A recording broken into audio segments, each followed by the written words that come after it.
we are going to learn how to do forearm handstands.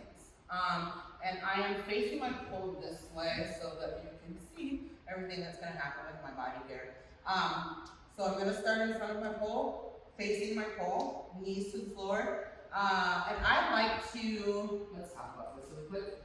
I like to keep my hands in this nice little, crescent shape. And because I'm just gonna kind of place it around the base of my pole. Now, where you place your hands is gonna definitely depend on how much you're packing back here, because we need to be able to get our backs close enough to the pole, but still be able to tilt our hips back in order to get our legs up, okay? Now, I am not gonna do a deadlift into this. This is a beginner move, so we are going to kick up into this move.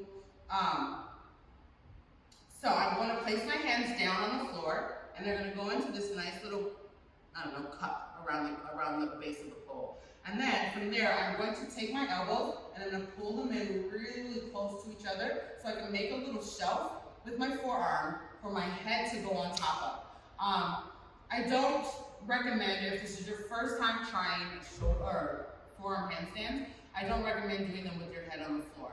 You're not quite rehearsed in engaging your shoulder muscles and pushing up off of your neck, and you can really damage yourself. So I recommend pulling your elbows in and using your forearms as a base or a shelf or shelter, whatever you want to call it. Okay, so I'm here. I'm going to pull my elbows in, and I'm making that nice little base or shelf for my head to go on top of. I'm going to take the top of my head and place it onto my forearms, okay? From there, I'm going to engage my shoulder muscles, and I'm going to keep those engaged the entire time, okay? Once I get there, I'm going to push or walk my butt up and my back as close to the pole as possible.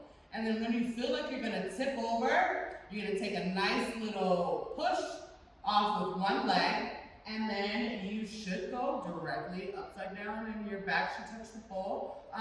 You do want to be mindful of where the pole is though. If you're using a pole for this, if you're using a wall, you've got more than enough space to just kind of go up. But if you're using a pole, you want to make sure your back is positioned in the right place, because once you give that push up, you may veer off to the side and miss the pole, and then you go down, and you kind of scare yourself of trying it again. So, recommendation, if you don't have a pole, totally do these on the wall. Even if you do, try them on the wall first until you get rehearsed in getting up and getting down, okay? So, I am here. My elbows are in nice and tight.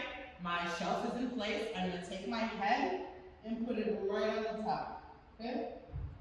From here, I'm going to push my booty up and get as close as I can. When I feel like I'm there, I'm going to give it a nice little kick up.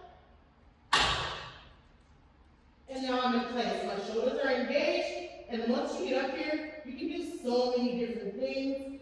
Play with some shapes, do all kinds of things.